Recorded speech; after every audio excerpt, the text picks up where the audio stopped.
Hello friends, இங்கே பாருங்கள், school start ஆகிடுச்சுன்னு லீவில் கூட மித்ரா படிச்சுக்கிட்டு இருக்கா.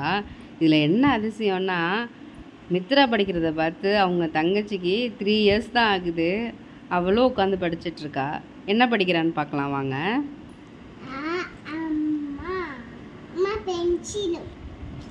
படிக்கிறீங்களாடா?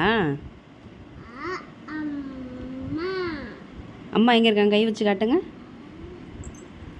அப்புறம்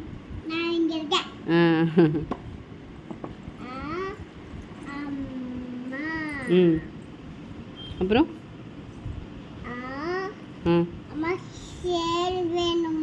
படிக்கிறீங்க தானே, அதுக்கு ஏன் ஸ்கேலு? சொல்லி காட்டுங்க. நீங்கள் படிக்கிறீங்கன்னு சொன்னால் படிக்கலையா?